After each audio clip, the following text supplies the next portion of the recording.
Greetings and welcome to Mount Olympus. I am Hercules Invictus, and today on Hercules and the Space Gods, I bring you the URANTIA book with Nick Curio. Thank you, Greetings. Hercules, for the introduction. And this is the URANTIA book with Nick Curio. I am your host. The URANTIA book has been so meaningful in my life. It's been almost 35 years. When I came across it quite by accident, I was in a Unitarian church. I had been going to the Unitarian church for about 2 years. And that particular Sunday morning, the minister said, for my last reading, I would like to read from the URANTIA book. And I thought maybe that's an Eastern Indian kind of book. It was never heard of that title before. It's kind of unusual. Well, he read two or three paragraphs, and I literally almost fell off the pew because it was so advanced. It was something with a tone I've never heard before.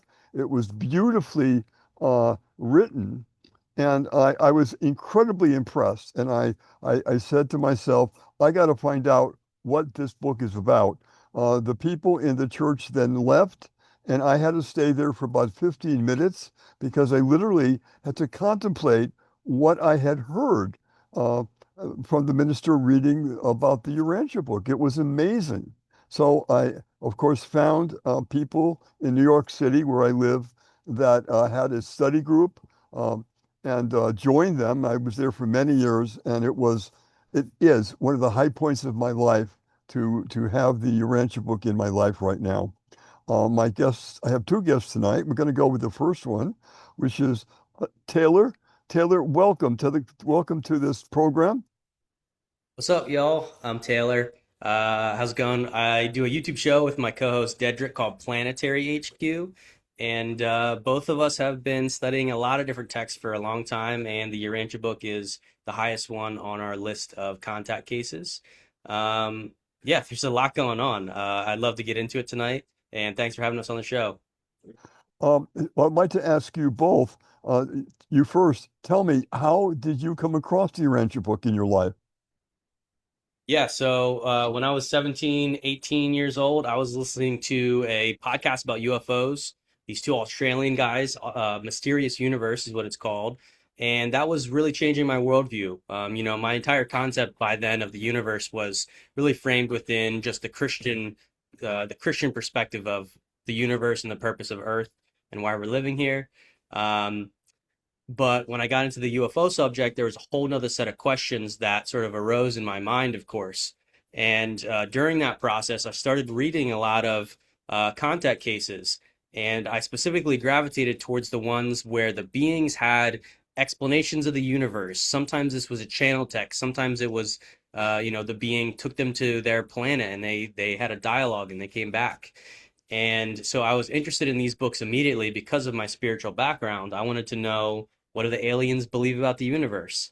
And so fast forward, like 1, 2 years later, I was going to school in Arizona, and my roommate booked this trip for Sedona to camp in Sedona. And he books a camping site that was pitching itself as like a spiritual retreat. And they said on Sunday mornings they have Urantia book studies. I go, what's the Urantia book? And so I immediately checked it out, found it was free to read on the site. I was like, whoa, this talks about aliens and God and Jesus and all this other crazy stuff. Like, how do all these things merge together? For me, it was like a bit of a perfect storm here because it was connecting dots for me in terms of the celestial, esoteric answers, but also some of the more, understanding the origins of Christianity. And so I immediately found some very curious answers in that book, and basically, been reading it ever since. So, Now, when you were approaching the book for the first time, did you read the book by yourself or did you join a study group? uh, the first time was reading it by myself because I found it on the website, and then I started reading the papers immediately. I was just going between a bunch of different sections, looking at the index. I was like, whoa, what's this thing about the thought adjuster? That really intrigued me, talking about the divine nature of mankind, what separates us from the lower animals. How do we actually become like true eternal spirits?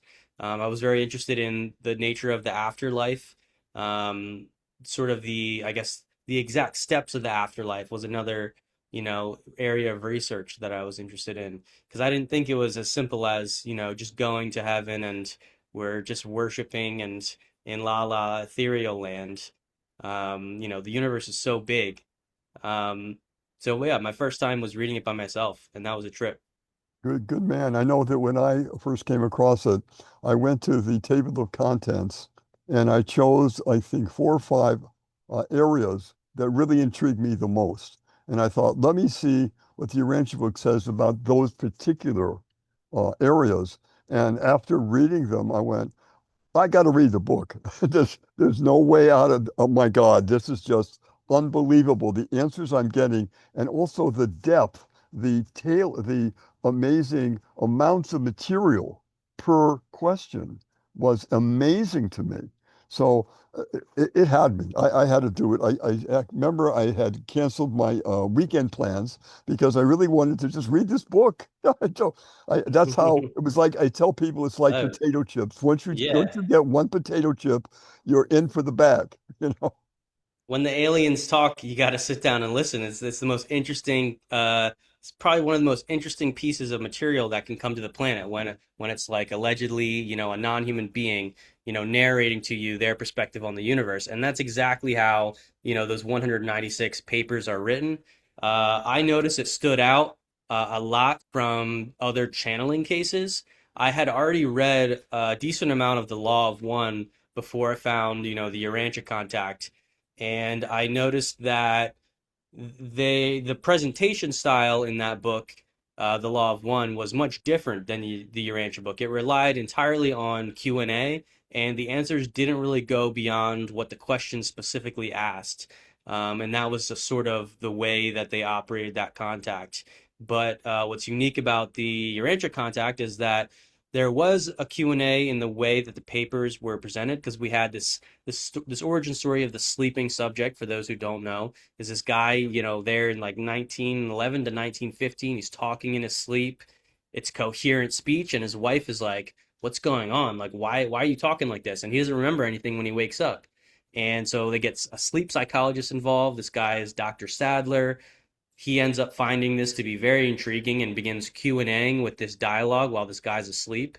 And he gets 100 other people and forms this forum, and they all submit questions to this sleeping subject, which is the origin of how this whole, I guess, channeling got started. And yeah, like I said, the Q&A format in the Law of One differs a decent amount from this, where these Urantia papers are like full on kind of like explanations, very detailed, and they also add a whole new set of linguistics using a set of terminology for concepts that aren't even in our like English language yet, which I found very intriguing because it's like how would you explain things that we have no relative data points for? And so, a lot of the book is probably them doing their best to make something somewhat comprehensible for us in a way that uh, is probably very difficult for them, and they say that. I have a very paralleled interest with UFO research and what's going on now with the government, and then the Urantia book, because it seems to me as though the Urantia book seemed to be timed. It was published in 1955, as you know, but it seems to me as though this is the time when it's all happening. And somehow the Urantia book is there answering the questions that are popping up right now in our lifetime. And it's saying, this is what you should know. These are the things that you must be informed about, because this is a very pivotal moment, and I feel very strongly about that. That we're in an exciting time. I can't imagine a more exciting time when it comes to the Urantia book revelations, the fifth epical revelation, and the government finally is agreeing to come forth with a lot of the hidden facts that they've had for 70 years that they were not disclosing to us, which again, it boggles my mind to think that we've been kept from incredible information dealing with our universe, the other universes, how we've been visited and right now are being visited uh, continually by ETs of various races. I mean, think of that. That is amazing. It doesn't get better than that. If you're, I'm sure you also are excited about right now what's going on. Yeah, and honestly, we keep, going to these UFO conferences and talking to people about the Urantia contact because it is one of the strangest, the timing, like you said, is timed along with what we consider maybe one of the oldest crash retrievals, this 1930s like Magenta, Yep. Italy case. And these crash retrievals are sort of happening where we're getting these craft and bodies allegedly and here, only like 15 years before that, this Urantia contact started, where there's like probably 50 plus different non-human intelligent beings that claim to be the authors of each paper, and they're literally walking us through the scope of disclosure.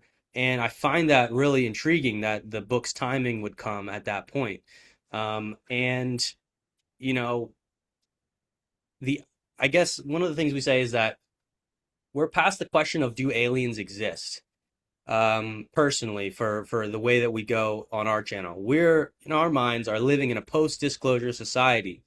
In a post-disclosure society, what are the next set of questions that come up after you know that the aliens are real? Once the government admits that they have the craft and the bodies, there's only like there's a natural next set of questions. It's like, what can we learn from these aliens? Are they alive? Can we speak with them? Can we learn about their planet? What are their belief systems? That's the ontological question of our reality.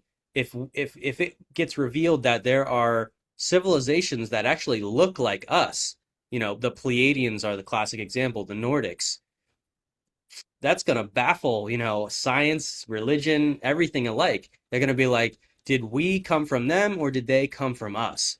And the Urantia contact specifically details this question and all these other ontological questions in great detail. And for the viewer, the Urantia book's take on this topic, why do these other aliens look like us, is that there is a DNA evolutionary life program being ran by higher celestial beings that plant life in the universe during a planet's each pl well, certain planets have a life support phase, a sort of Goldilocks zone during their evolution. And during that time, these celestial beings that the Urantia book calls the life carriers implant the simple cell organisms there in the planet and they let it evolve. But those simple cell organisms also contain the DNA life codes that have been basically developed, transplanted, and improved on many other planets. And it actually says that specifically the human, I guess, genome or the human type that we are has had 60 other iterations. We are the 60th iteration, is what it says. And it describes some of the improvements that these life carrier extraterrestrials have made to our biology in this generation. And one of those, for reference, is that I guess apparently we have fast healing. The speed of healing on cuts and different injuries on our body, apparently it says is a lot faster, and they made a lot of improvements. So um, that's very interesting to get a huge top level down view of why there's other aliens that look like us and what is the overall purpose of the life program. So yeah, those are a couple big questions that I find it very intriguing that it seeks to tackle. Absolutely true. And the Urantia book has wonderful chapters dealing with what the different aliens are like the non-breathers is an example of that, and others. Could you just talk a little bit about what's disclosed in the Urantia book about different species? Yeah. So there's a couple papers that are dedicated to alien life. One of them talks about like the different types of alien bodies. You mentioned a concept called non-breathers. Another paper is called Government on a Neighboring Planet, where they actually talk about the social and evolutionary history of a civilization on another planet that's near us. So they cover a couple different angles here. Now, the overarching explanation of how they describe, I guess, these different lives in the cosmos is what I normally say, splitting out in sort of three tiers. And I call it the celestial, the ultra terrestrial, and the mortal races. So I think this is important to understand because in the current disclosure, um, they're using this term non-human intelligence, which is very encompassing. And the reason they're doing that is they don't want to box themselves in with the terminology, because if they say it's extraterrestrial, then it has to be coming from another planet. But what if some of them live here alongside with us, but they're not human? So, for the sake of writing laws, they're using this term non human intelligence. There's also congressmen and women who are saying things like, based on the information they've been presented, they think these are interdimensional beings. Well, what the hell is an interdimensional being? There's a lot of questions that comes from that, but it seems like they think that they're more than just physical beings like us in these material bodies. Now, this tier system that I described that the Urantia book says and talks about in great detail, celestial, ultra-terrestrial, and mortal, helps explain and bridge the gap, which again is one of the ontological frameworks that it helps give to the point where I go, wow, is the Urantia contact disclosure from the aliens? And so, okay, so let's get into these three tiers: celestial, ultra-terrestrial, and mortal races. So this celestial level, these are beings that we've primarily classified as angels, light beings. Um, and they are essentially immortal. They get created much closer to what you'd call source consciousness than we do. And their role in the universe, the Urantia contact says, is to reach down as what it calls descending sons, because the Bible uses this term, the sons of God, which classifies many high level celestial beings and also some of the lower orders. So these angelic, immortal light beings, life carriers, there's actually multiple races of these beings that are described, but they're not the same as evolutionary races on mortal planets. But they are different. It's not really correct to say these are just angels. It names these different groups as specific types of light beings. And light being is even a bit of a summary word that actually talks to what it calls the Urantia state of reality. These beings are in between pure spirit and material reality, and they sort of intervene. They're kind of in that interspace, right? Which is why they could be called interdimensional. Now, go down to the next level, the ultra terrestrials. This category, I say, is like a little bit loose, but primarily what it's trying to explain is beings who may have been born or live here on the planet that are A, not human, and B, might not really have mortal animal bodies. And so they may be immortal. Urantia book describes a couple of these beings that live basically immortally on the planet. They're related to humans, they're not really humans. So this ultra terrestrial. And the reason ultra terrestrial is a pretty good word is that hypothesis is that there are beings who live on the planet who have been here for a long time. This may be their planet. We don't know if they were here first or we. And so this category encompasses that. The jinn would be one example of like something that's not like a full-on angel, but they're here and they kind of seem like spirit beings to us, but the Urantia book gives the full backstory, right? So then the third level is this mortal races, aliens. It's what most people think of when we say aliens. They think of beings coming from another planet. We could go there with a spaceship and also talk to them. And these beings, um, they basically come from what you'd call the DNA life program, the evolutionary animals, meaning there are DNA life programs on a whole bunch of different planets. And out of that evolutionary rat race, the angels, the celestials, are actually hoping that a free will being emerges, meaning once the brain becomes complex enough in an animal to support self-consciousness, it actually sends up like a bat signal to the cosmos, and they're all watching this process. And when it happens, a being becomes self-conscious, it starts to tap into these higher levels of mind, they start to send celestial beings down to be representatives and establish a planetary government and to teach the mortals, but not to live their lives for them. They're supposed to sort of help progress them. And this is why the Book of Enoch records them as the Watchers who teach humanity, but are supposed to be a guiding process, not rulers. So those are the three tiers that the Urantia book describes for aliens. And that's a little short intro. I want to just introduce Deadrick here. I think Oh Deadrick, yeah, what hi, what come on in. Hi, how you doing? absolutely. Great to see you. Sit closer together if you could, a little closer, okay? I'll just bring your chairs a little bit I closer. need There, another head yeah, a little bit closer if you can, so we can see you both real well. for sure. We're just gonna get his headphones plugged in. Okay. Yeah, thank you for that because again, uh, this category, this amazing amount of information is so layered. I mean, we could do a program just exactly what you were just mentioning.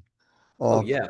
when I saw that they were talking about Michael sons that come to all very different planets and that they're messengers. Michael sons is another term I've never heard before.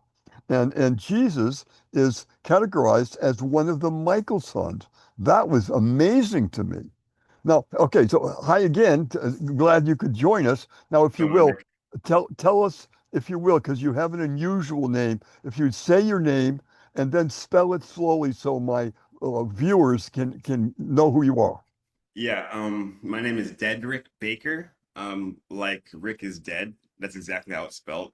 Deadrick. That is my birth name. I'm actually the second. I'm named after my father, and my son is the third. But yeah, Deadrick Baker. Since we're talking about the Urantia book, the Urantia contacts, I guess. I just turned 36 a couple of days ago, and I've been reading since I was 14 years old. And considering like the modern day UFO phenomena, I think the most important thing for people to understand is that the nuts and bolts craft are very important.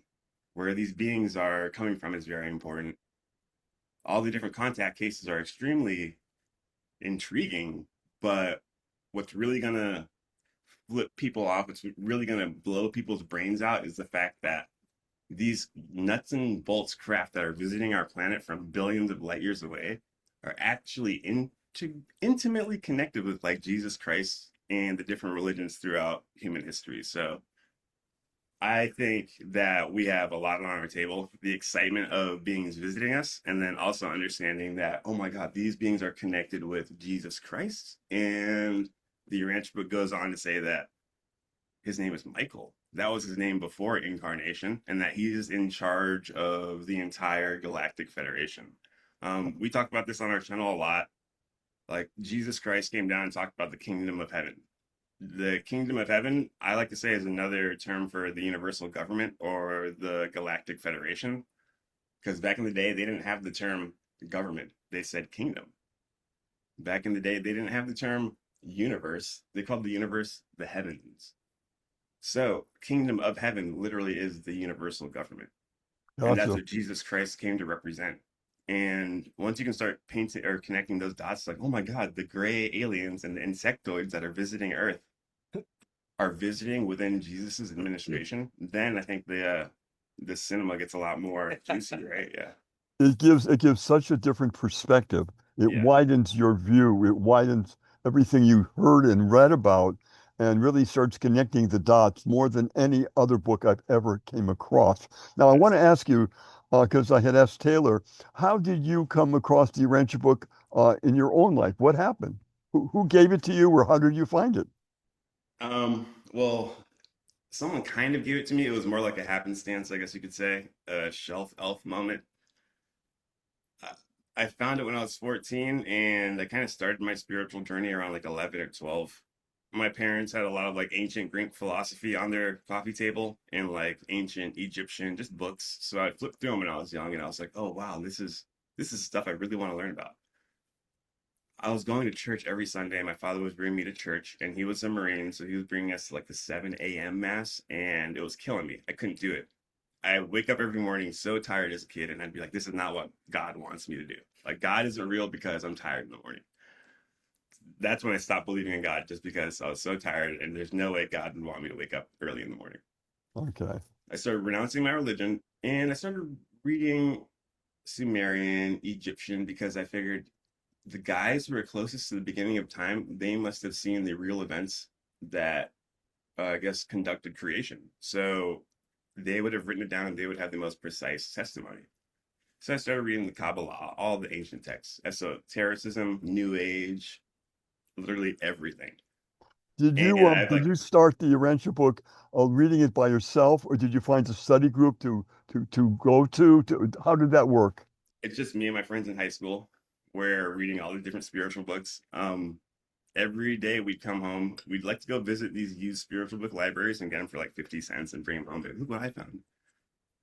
My friend's dad, he noticed us going to his house and bringing all these spiritual books back to his house.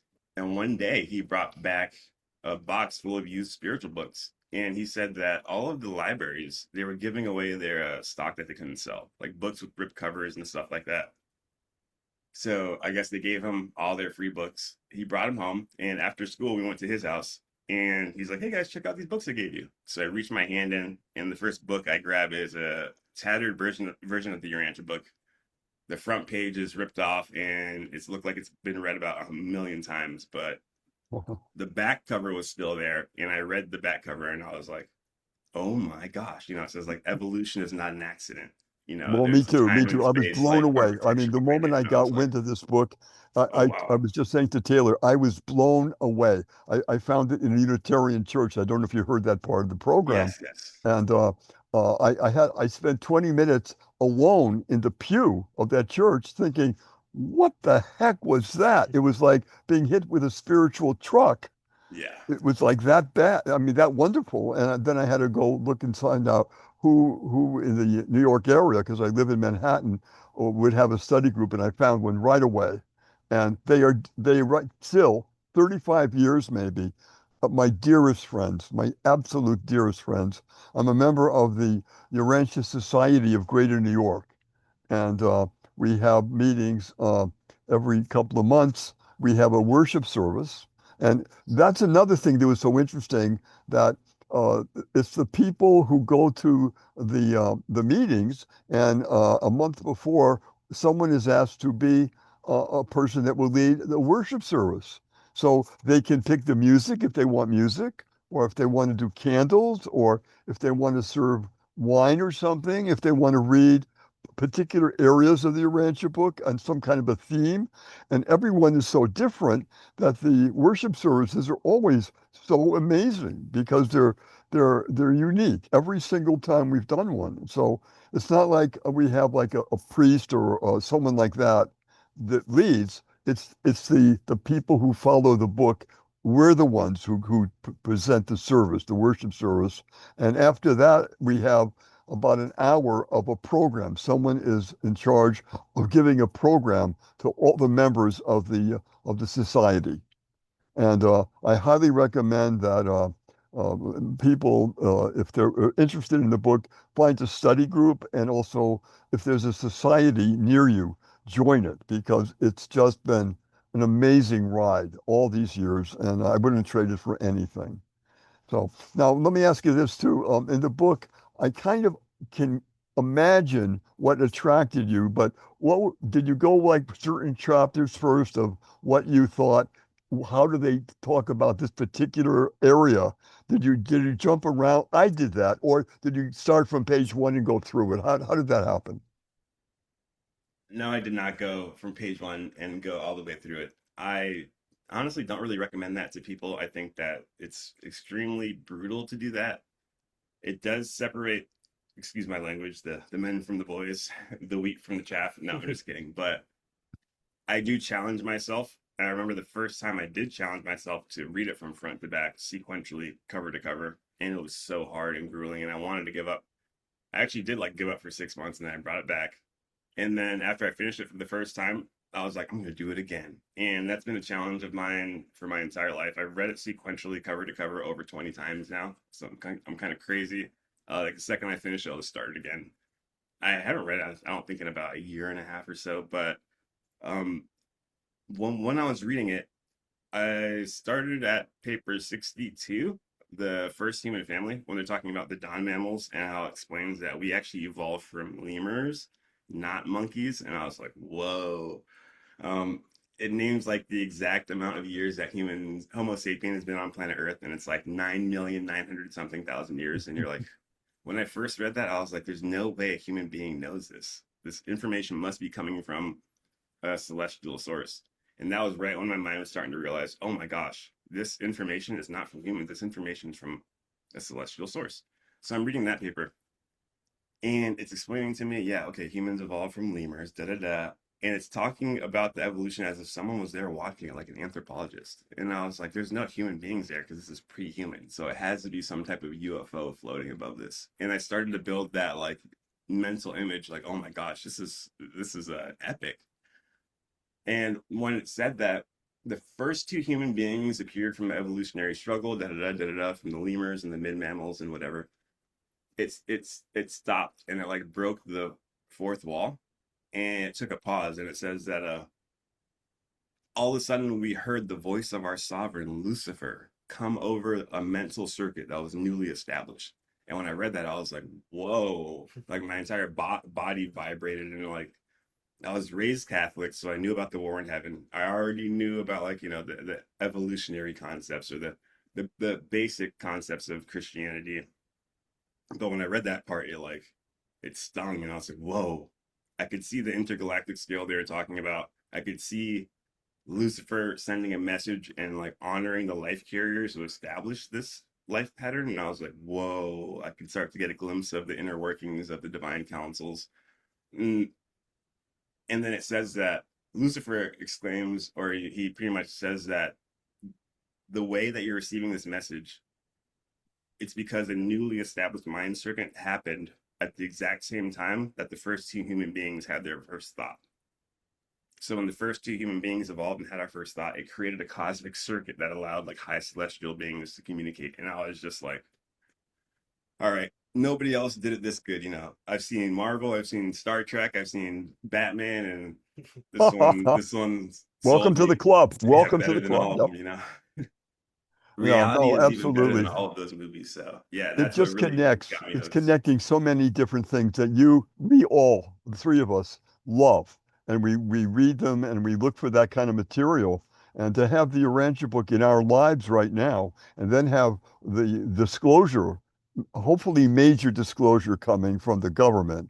They got a long, long ways to go, as we know, but they've at least opened the door a little bit.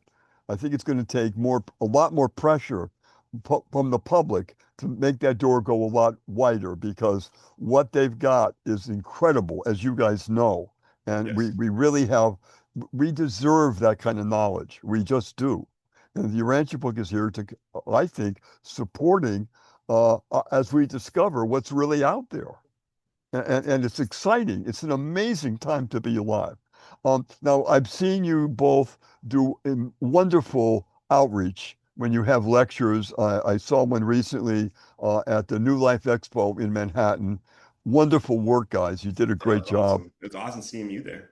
And I wanted to ask you, I know we don't have a whole lot of time here, but um, you probably get questions from the audience if you, after you do your lecture on with topics. What kind of questions do you get from an audience after you do a lecture? Any particular areas, or how does it go? I mean, the our first New Life Expo 2 years ago, we did a presentation called, what was it, the Anunnaki versus the Adamic Superhuman Yeah. ETs. And it's the story Michael about Bay film. so it's a story about what were the Sumerians really trying to tell us? With the story of Anu, the Sky Prince, and the staff among him, his the beings that worked, Enlil and Enki, having some kind of beef and strife going on. And we realize that that story from the Sumerians is actually described in the Urantia book, but it doesn't use those keywords because I think it's trying to present some of the stories it tries to present without linking them to too many myths, because it's saying like, hey, the nature of the myths is a lot different. Not everything in your myth is a one-to-one, but they clearly paint the connection.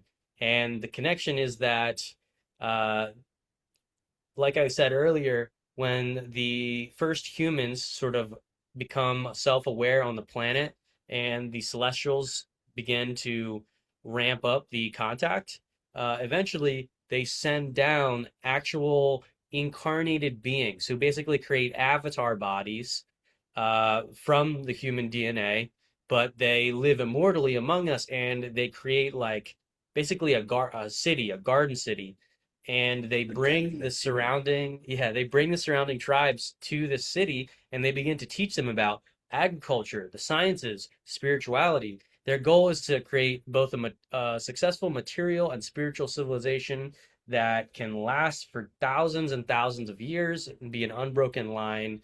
And since these beings are from the cosmos, they are connecting us to the celestial hierarchy. We become immediately aware of how populated the cosmos is through their teachings.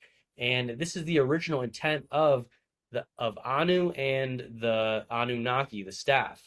And this is also recorded and correlated from the Hebrews version of this story, of the pre-flood antediluvian world that they call, Enoch 1, 2, and 3, the Book of the Watchers. So this story is told in great detail. I'll try and refrain from retelling too much of it here, but basically that happened 500,000 years ago is when those beings landed, and Timeline, oh yeah. it was 100 of them, and they took 100 human assistants that they actually generated. They used 100 humans, took a sample of their DNA, and that's how they generated their avatar bodies. And what's weird is that the book of Enoch says it was in the days of Jared that 200 landed on Mount Hermon. And then it goes on to name them, and it says that they were split into councils and that the leaders of these councils taught different things. And that's a one-to-one correlation with the Urantia book, although it says that it was 100 that landed, but they took 100 human staff, modified their DNA, made them immortal to work with them and help integrate the native human species with these Anunnaki watchers, right? And that's how they got the 200 number. That's where the Book of Enoch gets that 200 number. And the Urantia book also details what's called the Prince's Staff, and it tells those 10 councils that they were split into. And one of them is like the Agricultural Commission, the Science Division. And so there's this weird like match where if you look between the Anunnaki story, the Watchers, the Enoch story, and the Urantia book, you go, holy cow! Like the Urantia book is telling the version that has become a myth in the ancient traditions, and you can clearly see the difference between when you're told like a historical narrative versus like the mythological version. When you read those two accounts, you go, whoa, this makes a lot more sense now. So Yeah. do you want to tell them about Adam and Eve and then get into the questions that people ask us once we told this story? Well, so yeah, I can definitely segue into Adam and Eve, riffing off of definitely the Anunnaki story that everybody so knows about, but the Urantia contacts, I guess, reveals a little bit more about. We definitely want to drive home a timeline that the Urantia book talks about. It's 500,000 years ago, 200,000 years ago, 37,000 years ago. We talked about that in all of our speeches. Like you said, 500,000 years ago is when the first time the Celestials landed. We call that the Anunnaki in our, I guess, human traditions. The Urantia book expounds upon that, just like Taylor just eloquently said. But there's an interesting side note that I would definitely want to put focus on that only the Urantia contacts gives us. And it has to do, it really aligns up with, get your tinfoil ready, the conspiratorial angle. I, as much as the next guy, like conspiracies. Obviously, we have an entire UFO channel that we're dedicated our lives to. Everybody talks about the Illuminati bankers. The bankers are the guys that run everything. The bankers use credit systems to control humanity. In the Bible and Judeo-Christian religions, they talk about usury. being one of the ultimate sins, one of the first sins. And I think still amongst some like Hebrew and Arab cultures, it's against the law to charge. Like if you're Hebrew, you can't charge interest on a loan to another Hebrew because that would be making money off your brother. You can only charge interest to someone who is not a Hebrew, that kind of stuff. If you're charging above 10%, that would be considered usury. If you look around, a lot of people are charging over 10% interest, whatever. Everybody says this is money control, the Illuminati banking system. This is how the elites maintain control over everything. Well, the URANTIA contact says 500,000 years ago, when the Anunnaki landed, they were actually good guys. And they stayed on planet for 300,000 years doing good.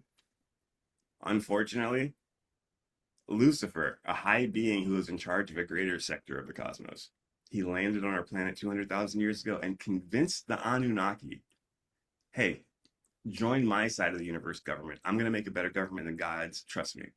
And our Anunnaki, unfortunately, they threw their lot in with Lucifer. That was 200,000 years ago. Okay. So 500,000 years ago, they landed. 200,000 years ago, they rebelled. When they rebelled, when Taylor was talking about the staff, there's 100 of these beings that landed. 60 of them, they rebelled, and 40 of them stayed good. The leader of the ones who stayed good, his name was Van.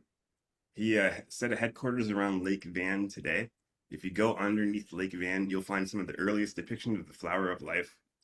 Proto-Sumerian cities, talking about ancient stories, but with a different twist than the Sumerian ones because they were on the opposite side of that. You know what I'm saying? They were the good guys. So definitely want to highlight that for viewers and listeners to go check out. But so that was the 40 that was good. They went to Turkey around Lake Van. The 60 that stayed negative and rebelled, they were led by a guy named Nod. And we might recognize the land of Nod from the Bible, where Cain took a wife after he killed his brother Abel. Kind of shows that there were people on planet before Adam and Eve landed. There is a pre-Adamic civilization that existed. Nod, according to the URANTIA book, was the first person to start using a banking and credit system with the surrounding tribes. So if you could imagine a billion-year-old celestial being landing amongst cavemen and showing him like nickels and money, and this could buy you that boat, that land, you start to see how these celestial beings can start to leverage money and power over the surrounding areas, and that's how you get the land of Nod, where the rebels are. So if you want to link it to the conspiratorial Illuminati bankers that are always trying to trace their lineage to the Anunnaki bankers, this URANTIA contact actually gives you a unrevealed truth that you're not going to get anywhere else. So there you have it. It even talks about the reptilian Illuminati banking system. Absolutely. You know, when I read about the Conference of Nicaea, where they decided we'll throw this out, we'll keep this in, we'll throw those 18 things out, and they were just doing this editing, this incredible editing going on. Yeah, and then the Ethiopia kept all of that. So the Ethiopian text has all of the things that were thrown out too. And I'm still just beginning to learn about that area, but that is fascinating that we've been so edited certainly from a UFO, ET, all that information that we were kept from for over 70 years. I mean, think of that. I mean, that is horrible. On every level I can think of, nobody has the right to keep the truth from the public. No. And who's doing it? And what are they using for their criteria to edit what we're being told is real? I mean, it's beyond. I get angry even thinking of that. And right now we're in the beginning of correcting that really horrible, horrible state of affairs. And so it's an exciting time, but it's also a time when we really have to fight for our rights for the truth, fight for the rights of truth. And wanted to just put that on the table, and any ideas you've got about what's going to happen in the next, say, I'll say 5 years. Do you think that we're going to get a lot more information from the government because the pressure is on, or do you think they're going to hold back a lot? Do you have any feelings on that? Mm, I think there's a couple different angles here. For one, there is some type of grassroots movement that is sort of forcing some of this information to come out. And that's what a lot of these like journalists and whistleblowers, Jeremy Corbell, George Knapp, Stephen Greer, they're kind of like OGs who are talking to military whistleblowers with firsthand experience, kind of like forcing some of the information out. Now, there's also this whole thing where in 2017, the New York Times broke this story that, oh, the government still has UFO research programs. This is big news. Since then, there seems to be an increase in disclosure. Some of the military individuals in charge of that program, Louis Elizondo, was kind of the first to come out publicly and start talking about what they were doing. How yes, it involves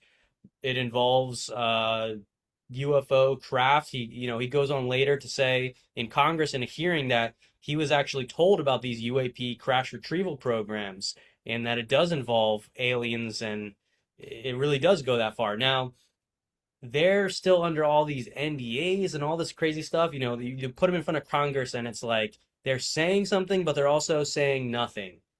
And because they keep saying like, oh, I can't reveal that to you unless it's in a classified setting. So there's definitely this like battle that's still happening, and it is really hard to know if we're actually going to get the answers that we want. um like I said, I do think that there is like a what I call a new guard forming from government people who want more transparency around this issue, and people who have worked in this legacy program and find it debilitating to try and make progress, or the way that these programs are operated, super scary to live under that much secrecy and threat of death. So I think there's a lot of people in these programs that do want more transparency, but like, how do they really make an effect when their life is on the line? I don't know if we're gonna really get there. The third kind of angle is some of the disclosure being forced or pushed by the non-human intelligence themselves. Um, we wonder about this angle, especially when you read something like the UFO of God book by Chris Bledsoe. Really amazing contact case, has a lot of celestial connotations, and that book suggests that there is a celestial timeline for the revelation that we are not alone. And Chris Bledsoe himself says the government will call him up and be like, Chris, you're out here doing these sky watches. You're having people see these UFOs, these beings right up there. Like, we're worried that you're going. He said this last year at Contact in the Desert. He said they tell him, we're worried that you're going too fast for us. We'd like you to slow down your mission because we're trying to catch up to disclose and get the public ready. So there's whispers that the government's hand is being forced by something. I don't want to speculate too much further about that because there sometimes it feels like there's a bit of a psyop angle when people start talking about 2027, there's something that's going to happen, 2030, we're going to get disclosure by then. I don't know Yeah, about all that, but I hope it's true. And no matter what, Dedrick and I are working to make it true. So let's manifest it. more power to you because you're on the right side of truth, seeking what's real, doing everything we can. Oh, there's my producer, and we're going to have to wrap. This goes so fast. I told you before, guys, this hour is just always all the programs we've been doing. This goes so quickly. It doesn't seem like 60 minutes. To me, it's about 30 minutes tops, because that's what goes on. I love you guys. What you're doing, your outreach for the Urantia book is commendable. And I just want to tell you, we're very grateful for you to be there and for shedding light and for keeping people informed that there is an amazing book available online in 20, I believe 28 languages now that they can either read or they can listen to. The Urantia book is a book of total revelation, a book of love. It is the most important book I think anyone could have in their library. And I just thank you both for doing your amazing outreach. Thank you, brother. Yeah, thanks for You having us. deserve to hear that. You can And find us this on is Planetary HQ YouTube channel.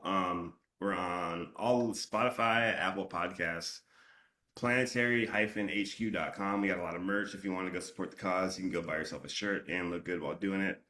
Other than that, follow us on Instagram, and we drop every Sundays. We do live streams every Sundays, and we're trying to do more live streams every week. So Last question. Do you have a website or anything like that? We could just say the address on here.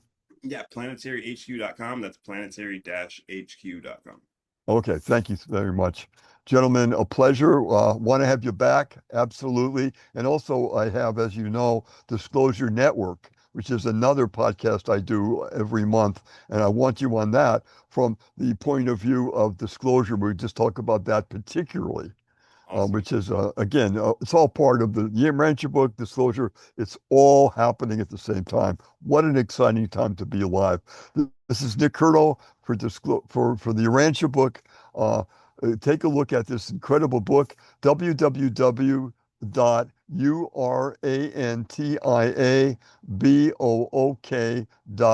www.urantiabook.org. Take a look at that amazing website. It's beautifully designed, and you're going to learn a lot. Thank you so much for viewing it today.